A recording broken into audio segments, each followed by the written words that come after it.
और दिल्ली एनसीआर के लिए सबसे बड़ी चिंताओं में से एक है प्रदूषण। दिल्ली के कई इलाकों में हवा का स्तर बेहद ज्यादा गंभीर स्थिति में पहुंच चुका है और ऐसे में केंद्र सरकार की वायु गुणवत्ता समिति ने एनसीआर के अधिकारियों को ग्रेडेड रिस्पांस एक्शन प्लान के चरण में 3 के तहत तुरंत पाबंदियां लागू करने के निर्देश दिए हैं। सीपीसीबी के मुताबिक आज सुबह आनंद विहार का AQI 469, वजीरपुर का AQI 419, NSIT द्वारका का AQI 425 दर्ज किया गया। अशोक विहार का AQI 400, जहांगीरपुरी का AQI 416, विवेक विहार का AQI 422 रहा है। खराब होती स्थिति के बीच पंजाबी बाग का AQI 396, नेहरू नगर का AQI 390, सोनिया विहार का AQI 392 और मुंडका का AQI 394 दर्ज किया गया है। अब जरूरी परियोजनाओं को छोड़कर एनसीआर में सभी तरह के निर्माण गतिविधियों पर रोक रहेगी। राष्ट्रीय सुरक्षा, रक्षा, रेलवे, मेट्रो समेत आवश्यक परियोजनाओं को इससे छूट रहेगी। बता दें, इसके साथ ही CAQM ने कहा है कि दिल्ली एनसीआर में राज्य सरकारें BS3 पेट्रोल और BS4 डीजल वाले 4 चक्का वाहनों पर पाबंदी लगा सकती। इतना ही नहीं, स्वच्छ ऊर्जा से नहीं चलने वाले ईंट भट्टों, पत्थर क्रशर, खनन और इससे जुड़ी गतिविधियों पर एनसीआर में पाबंदी लगा दी गई है। तो बढ़ते प्रदूषण के कारण तमाम पाबंदियां लगाई जा रही हैं। सिर्फ जो जरूरी सेवाएं हैं उन परियोजनाओं को नहीं रोका जा रहा है। तुरंत पाबंदियां लागू करने के अन्यथा निर्देश दे दिए गए हैं। वायु गुणवत्ता लगातार खराब हो रही है। ऐसे में AQI लगातार बढ़ता जा रहा है। गंभीर स्थिति में दिल्ली की हवा पहुंच चुकी है। लोगों को सांस लेने में भी दिक्कत होगी।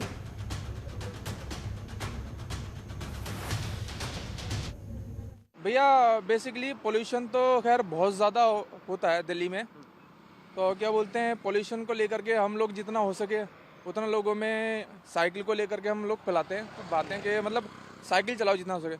इनफैक्ट मैं साइकिलिंग कर रहा था कश्मीर टू कन्याकुमारी। तो बेसिकली वो मेरी राइड पूरी हो नहीं पाई क्योंकि मेरे साथ में जो मेरा फ्रेंड था, तो हम लोग ने पूरी प्लानिंग करी थी कि अभी हम लोग कश्मीर से कन्याकुमारी साइकिलिंग करेंगे और लोगों को बताएंगे कि अगर हम कश्मीर से कन्याकुमारी साइकिलिंग कर सकते हैं तो आप लोग स्कूल या मार्केट वगैरह मतलब क्यों नहीं जा सकते। मतलब 2-4 किलोमीटर का जो डिस्टेंस था अपना ऑफिस का, कॉलेज का, स्कूल का, मार्केट का, आप लोग वहाँ क्यों नहीं जा सकते। अगर आप कोई मतलब जैसे होता है ना नॉर्मली, क्या बोलते हैं, अगर कोई इसको 1 किलोमीटर भी अगर सब्जी लेने जाना तो अपनी स्कूटी निकालेगा चला जाएगा।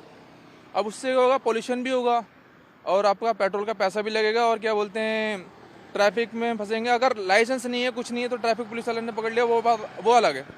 आप साइकिल लेके जाओगे, आपकी हेल्थ भी सही रहेगी और आपका पोल्यूशन भी नहीं होगा, पेट्रोल का पैसा भी बचेगा, ट्रैफिक की भी टेंशन खत्म। तो यही सारी बातें होती हैं कि हम लोग जितना साइकिल यूज़ करेंगे ना उतना हमारे लिए फ़ायदा है।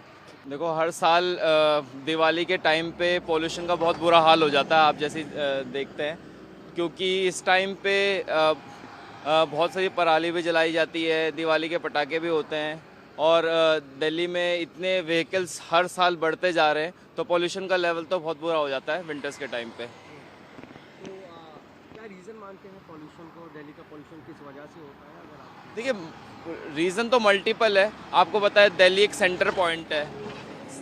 जितने भी व्हीकल्स पूरी दिल्ली एनसीआर से होते हैं, बड़े बड़े गुड्स व्हीकल्स, वो सारे भी यहीं पे एंटर करते हैं, ठीक है।